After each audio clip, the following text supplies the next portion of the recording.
kita lanjutkan. Kali ini kita akan menjelaskan mengenai menu penjualan. Nah, di sebelah sini ada menu penjualan. Di dalamnya ada beberapa sub menu lagi. Yang pertama ada kasir POS.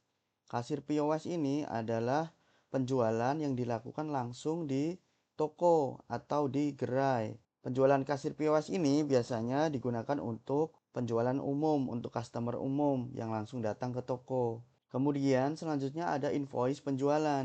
Invoice penjualan ini dilakukan untuk penjualan biasanya antar corporate atau customer khusus seperti distributor. Karena di sini ada fitur tempo, jadi penjualan tempo. Nah, kemudian selain itu untuk kebutuhan pengiriman. Biasanya ketika barang harus ada pengiriman, itu membutuhkan surat jalan untuk si sopir. Nah, surat jalan ini bisa dipakai menggunakan invoice penjualan ini. Kemudian selanjutnya ada retur penjualan. Apabila customer yang sudah beli dari tempat kita, kemudian dia mau retur karena alasan tertentu, nah kita bisa menginputkan atau memasukkan barang retur ini di menu retur penjualan. Kemudian ada history penjualan. Di sini adalah riwayat penjualan yang pernah terjadi. Kemudian ada kasir open session. Kasir open session ini untuk melihat kasir mana saja yang sedang membuka kasir atau sedang melakukan transaksi. Jadi kasir itu kan ada buka kasir dan tutup kasir. Kasir open session ini untuk melihat kasir mana saja yang sedang buka kasir dan kasir mana saja yang sedang tutup kasir. Jadi kita bisa lihat karyawan kita yang sedang bekerja siapa dan di kasir berapa gitu. Contohnya kalau kita satu cabang itu ada 3 komputer atau 3 karyawan kasir gitu. Kita bisa lihat nih di 3 komputer ini siapa saja yang sedang bekerja, kasir dengan nama siapa saja yang sedang bekerja gitu. Ini bakal kelihatan di sini. Oke, yang pertama adalah kasir POS. Nah, seperti yang saya katakan, kalau kita buka kasir POS atau kasir pos, ini akan diminta untuk memasukkan saldo awal atau biasa kita kenal petty cash. Petty cash ini adalah modal awal untuk membuka toko. Biasanya digunakan untuk kembalian ke customer. Contoh kita punya saldo awal 100.000 gitu. Nah, berarti kita saat buka toko punya saldo awal 100.000 yang bisa kita pakai untuk keperluan operasional toko. Mungkin bisa bayar tukang sampah, bisa bayar pengamen, atau untuk kembalian customer gitu. Kita buka kasir. Nah, ketika kita buka kasir seperti ini, maka akan terrecord atau tercatat. Contohnya di sini saya sebagai admin, ya ini adalah nama kasir. Nah, ini bisa diganti ya. Ini kebetulan saya loginnya dengan nama admin gitu. Nanti bisa nama masing-masing seperti Agus, Sheila, atau yang lainnya gitu. Nah, ketika kita buka kasir seperti ini, akan terlihat. Lihatnya dari mana? Kita akan melihatnya dari kasir open session tadi. Sekalian kita menjelaskan tentang kasir open session tadi ya. Kita langsung lari ke kasir open session. Nah, di sini kita masukin tanggal aja. Tanggal berapa sampai berapa kita mau lihat session kasirnya gitu. Sebetulnya di sini juga bisa kita lihat kasir yang sedang terbuka saja atau kasir yang sudah tertutup doang gitu. Nah, di sini kita mau lihat semuanya, baik yang terbuka maupun yang sudah tutup. Nah, di sini kelihatan ya, ada kasir yang sudah tutup. Yang sudah tutup itu waktu tutupnya akan terisi. Artinya dia sudah selesai bekerja. Nah, di sini ada satu kasir yang masih terbuka, yang mana ini adalah saya tadi yang sedang membuka dengan nama admin dengan nominal buka kasir atau saldo awal Rp100.000. Kebetulan ini belum ada penjualan, jadi masih kosong semua. Dan statusnya di sini juga belum ditutup, artinya masih bekerja saya. Waktu bukanya juga terpantau di sini, tercatat, jadi kita bisa lihat karyawan kita mulai bekerja itu di jam berapa. Dia mulai buka kasir, benar-benar berada di depan kasir itu jam berapa gitu. Nah, di sini keterangannya belum ditutup, dia masih bekerja saat ini. Nah, ini untuk penjelasan kasir open session. Kita lanjut untuk menjelaskan kasir POS tadi. Nah, di sini ada beberapa bagian-bagian. Saya akan menjelaskan. Yang pertama adalah search.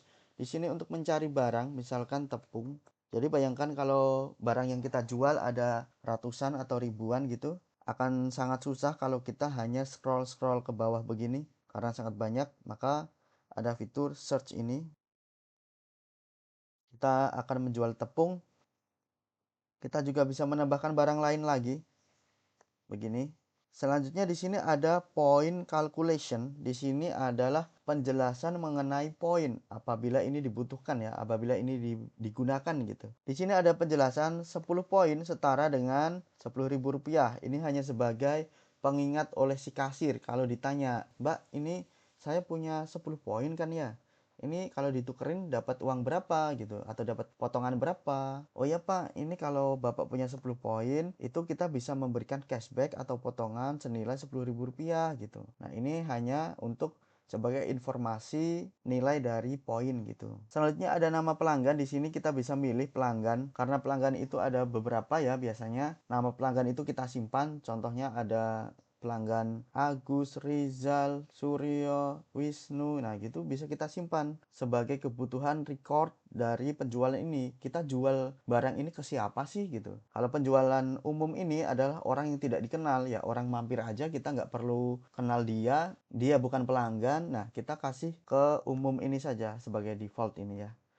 Tapi kalau dia adalah orang yang kita kenal, kita bisa simpan nih. Kita juga bisa tahu si Suryo ini udah beli apa aja dari kita gitu. Nah, kemudian di sini ada total point. Total point ini adalah total poin yang dimiliki oleh si pelanggan ini. Kebetulan si pelanggan ini tidak memiliki poin. Nah, selanjutnya ada kasir. Nah, kasir ini adalah nama karyawan kita yang sedang login gitu. Dia namanya adalah admin kebetulan. Nah, kemudian di sini ada beberapa item yang sudah kita pilih untuk dijual gitu. Kalau masing-masing barang ini ada diskon, lagi ada diskon gitu, nanti akan muncul berapa persen diskonnya di sini. Kemudian ada quantity. Nah, quantity ini bisa kita ubah-ubah sesuai yang dijual berapa gitu. Nah, kemudian ada harga, kemudian ada total diskon kalau ada diskon. Kebetulan ini tidak ada diskon. Kemudian ada subtotal, ini adalah hasil perkalian dari harga dikali quantity. Kalau kuantitinya ini berubah, maka subtotalnya pun juga berubah gitu.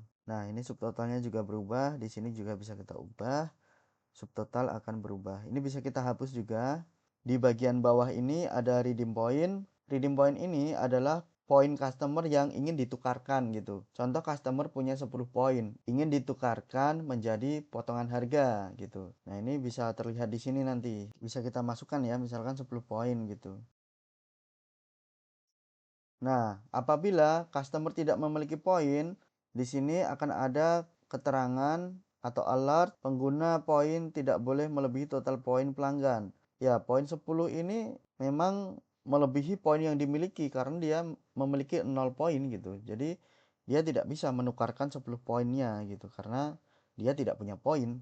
Nah, ini nanti kalau misalkan dia berhasil untuk menukarkan poin, misalkan dia punya 10 poin terus dia tukarkan, nanti nilai potongannya akan ada di sini nih. Nilai potongannya akan ada di sini. Jadi misal dia 10 poin kita masukkan di sini, di redeem point ini, nah maka di sini akan muncul nominal 10.000 gitu. Karena aturannya 10 poin setara dengan Rp10.000. Customer ini juga bisa kita beri diskon gitu.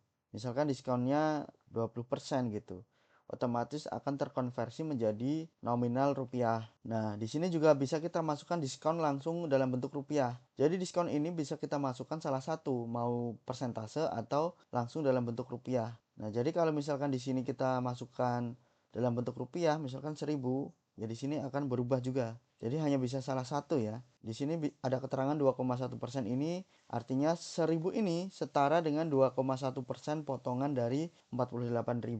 Nah, di sini ada biaya admin. Kalau kita mengenakan biaya admin untuk pelanggan, ini bisa nih. Misalkan ada biaya penanganan atau biaya packing, biaya apalah kita sebutnya biaya admin gitu, Rp1.000 gitu. Nah, nanti akan muncul di sini sebagai akumulasi penjualan. Nah, pembayaran bisa melakukan non tunai ataupun tunai atau bisa setengah-setengah gitu. Misalkan kita masukkan di sini pembayaran tunainya 50.000, dia misalkan bayar pakai uang 50 ribuan gitu. Nah, otomatis kembalian di sini akan terhitung otomatis. Jadi si kasir tidak perlu menghitung manual pakai kalkulator, tidak perlu. Di sini sudah ada kembalian, di sini sudah ada keterangan kembaliannya. Atau misalkan bayarnya setengah-setengah, bayar tunainya 25.000, kemudian sisanya bayar non tunai 23.000 gitu. Nah, kembaliannya 0, total bayarnya 48.000, ribu karena di sini ada diskon ya. Oke, di sini total bayar si customer ya, total penjualannya sebetulnya 49.000, tapi dia bayarnya cuma 48.000. Kenapa? Karena ada diskon di sini. Kalau kita hapus diskonnya, ya dia harus bayar 49.000 kurang 1.000 kan. Kita masukkan 24.000. Jadi biar pas. Di sini ada point earn. Point earn ini adalah poin yang didapatkan oleh customer atas penjualan ini. Tapi kebetulan tepung dan gula pasir ini tidak mengandung poin. Jadi si customer tidak mendapatkan poin sama sekali. Tapi kalau misalkan tepung dan gula pasir ini ada poinnya, maka di sini akan terlihat berapa poin yang dia dapatkan. Kita langsung proses transaksi. Bisa kita print ataupun tidak gitu. Di sini ada keterangannya ya. Nah, di sini adalah berasal dari master perusahaan yang sudah dimasukkan di master perusahaan. Di sini juga total produknya, kemudian keterangan pembayarannya. Kita close saja. Kalau tadi kan agak ribet ya, kita harus mengisikan bayar non tunai, bayar tunai. Nah, ini sebetulnya tidak kita masukkan pun tidak apa-apa. Langsung saja kita proses transaksi. Jadi ketika kita melakukan transaksi penjualan gitu, tepung, gula pasir, minyak, udah semua oke, kita lanjutkan transaksi, langsung proses saja, nggak perlu masukin bayar tunai ini. Bayar tunai ini sebelumnya hanya membantu saja, misalkan customer bayar pakai 50 ribuan gitu, biar kita nggak perlu ngitung berapa kembaliannya gitu, tinggal dimasukkan aja 50 ribu gitu, nanti akan kembaliannya akan ada di sini berapa gitu. Tapi kalau kita nggak mau ribet masukin apa-apa juga bisa, misal kita langsung penjualan gitu, oke, langsung transaksi, uangnya pakai uang pas gitu, langsung aja proses ini, nggak perlu masukin apa-apa.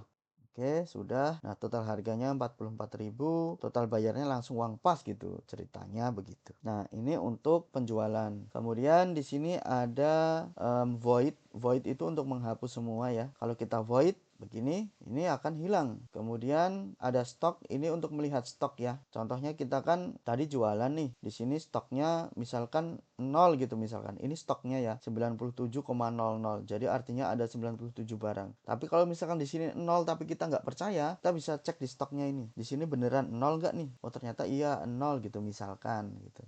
Atau kita mau cek poinnya gitu. Oh, barang ini ada poinnya enggak gitu. Ini bisa kita cek di sini gitu. Kemudian ada history. History ini ada riwayat dari penjualan. Kita mau cek nih penjualan hari ini atau hari-hari sebelumnya itu berapa gitu. Tinggal submit aja. Ini ada keterangan semuanya. Kita bisa print lagi nih. Misal customernya datang lagi dia. Mbak, tolong dong nota yang aku beli kemarin tolong di print lagi dong. Soalnya notanya hilang gitu. Ini bisa kita print lagi.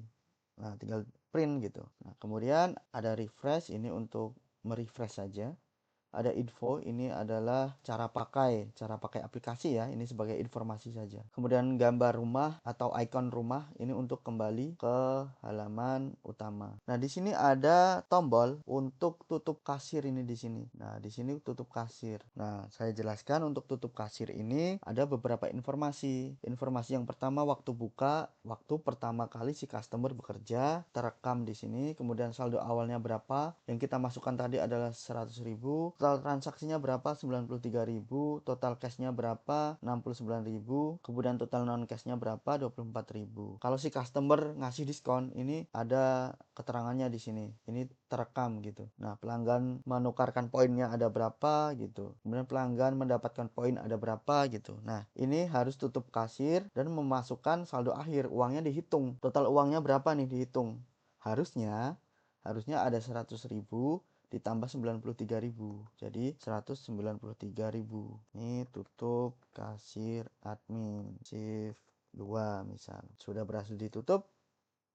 Di sini ada X report. Nah, ini bisa kita gunakan sebagai laporan si karyawan atau kasir gitu ya. Jadi untuk laporan ke bosnya, bos, ini saya sudah selesai kerja nih, sudah selesai shiftnya. Ini total penjualan saya hari ini untuk shift hari ini gitu. Nah, ini ada laporannya, semuanya lengkap gitu. Berapa dia jual gitu, semuanya ada. Kita close saja. Nah, ketika nanti next kasir mau buka kasir lagi ya diulangi lagi aja, kita buka kasir lagi, transaksi, kemudian tutup kasir. Invoice penjualan ini sudah dijelaskan di video sebelumnya, kemudian retur penjualan juga sudah dijelaskan, kemudian history sudah saya jelaskan tadi. Ini untuk melihat transaksi yang terjadi gitu. Ini di sini juga bisa print lagi, bisa kita hapus juga.